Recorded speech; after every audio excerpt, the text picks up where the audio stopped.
And we want to pause here just a moment to let our other CNN networks join this special broadcast. Values. God who gave us life. During the next 2 hours, we'll hear both presidential candidates in their own words. This is the first time John McCain and Barack Obama will share the same stage since becoming their party's presidential nominees. We welcome viewers here in the United States and around the world to this special forum broadcast in high definition. During the next 2 hours, we will hear from both of the presidential candidates in their own words. This is the first time John McCain and Barack Obama will share the same stage since becoming their party's presumptive nominees. However, tonight's encounter is not a debate. We should make that clear. The candidates will, though, be questioned back to back about their faith, about their leadership, about their compassion. The moderator, Pastor Rick Warren of the Saddleback Church, just south of Los Angeles. Now, this forum comes at a pivotal point in this historic campaign. Voters are looking for leadership on all of the issues. Number one, of course, the economy. Confronting international crises also in the headlines, especially in recent days because of the fighting in Georgia. The members of CNN's best political team are watching and will join us live for extensive analysis just after the forum. Now let's go out live to Saddleback Church in Southern California.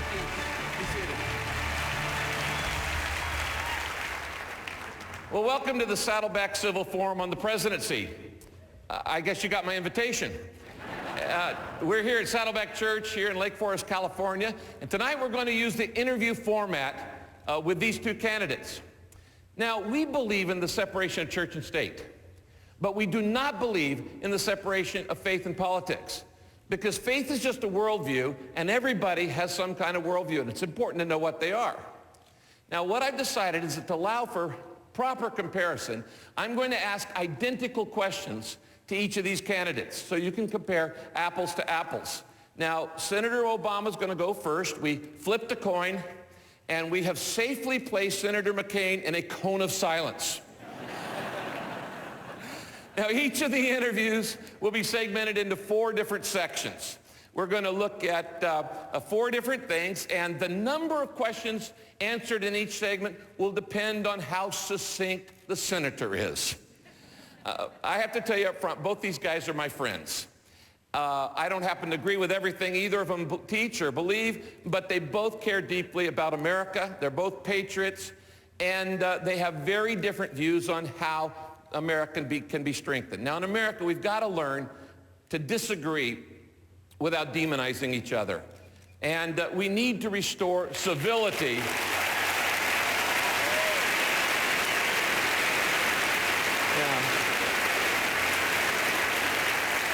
We need to restore civility in our civil discourse, and that's the goal of the Saddleback Civil Forum. So let's get started, and will you welcome Senator Barack Obama? All right. Thank you.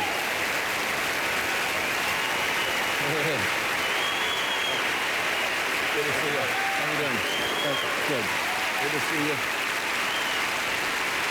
Glad you're here. Thank you for being here. Good. Great. Thank you.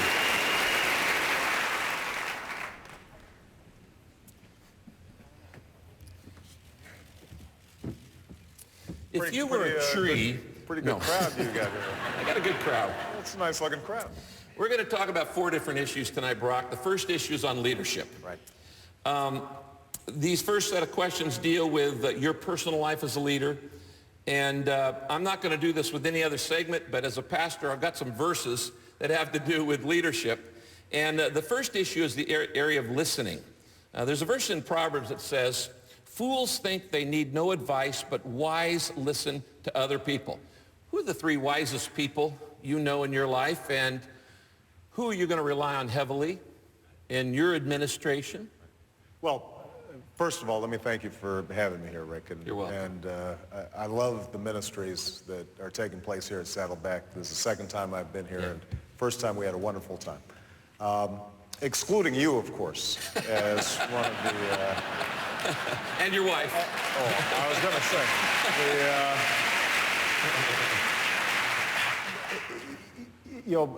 there are so many people that are constantly helping to shape my views and my opinions. You mentioned one person I'd be listening to, and that's Michelle, my wife, who is not only wise, but she's honest. And one of the things you need I think any leader needs is somebody who can get up in your face and say, boy, you really screwed that one up. You really blew Your that. wife's like that She too? is. Yeah, so that's very helpful. Another person in that category is my grandmother. It was an extraordinary woman. She was never went to college. She worked on a bomber assembly line during World War II when my grandfather was away, came back, got a job as a secretary and worked her way up to become a bank vice president before she retired. And she's just a very grounded, common sense, no fuss, no frills kind of person. And when I've got big decisions, I often check in with her. Now, in terms of the administration or how I would approach the presidency, I don't think I'd restrict myself to three people. There are people like Sam Nunn, a Democrat, or Dick Lugar, a Republican, who I'd listen to on foreign policy. On domestic policy, you know, I've got friends ranging from Ted Kennedy to Tom Coburn, who don't necessarily agree on a lot of things, but who both, I think, have a sincere desire to see this country improve. Yeah. What I've found is very helpful to me is to have a table where a lot of different points of view are represented and where I can sit and poke and prod and ask them questions. Yeah. So that I'm not, so that any blind spots I have or predispositions that I have, that my assumptions are challenged. And I think that's extraordinarily important. Okay. All right, let's talk about personal life. The Bible says that integrity and love are the basis of leadership.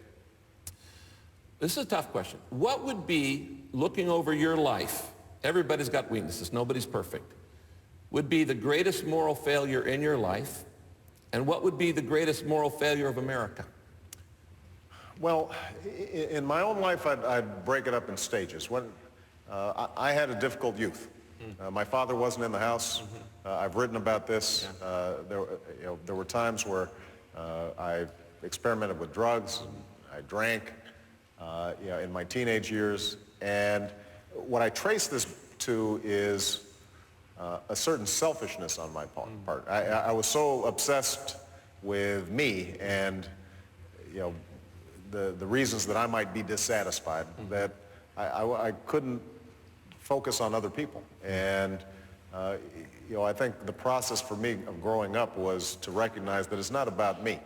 It's about I like that. I like that. It's about absolutely. But look,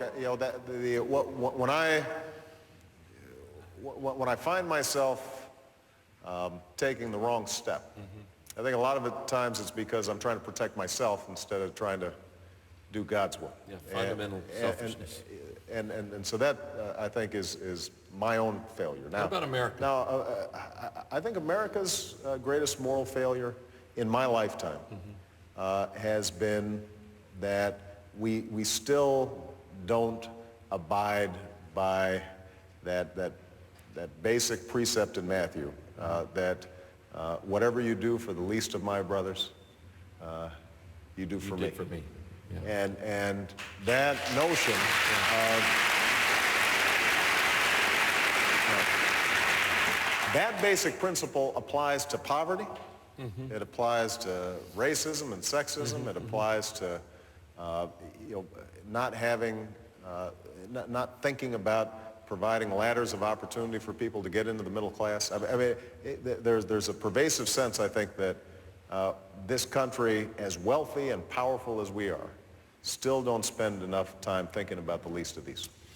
Okay, we've talked about this before, about the common good and the common ground and common good. Can you give me an example of a time, I've seen that a lot of good legislation gets killed because of party loyalty. Yeah. Can you give me a good example of where you win against party loyalty and maybe even win against your own best interest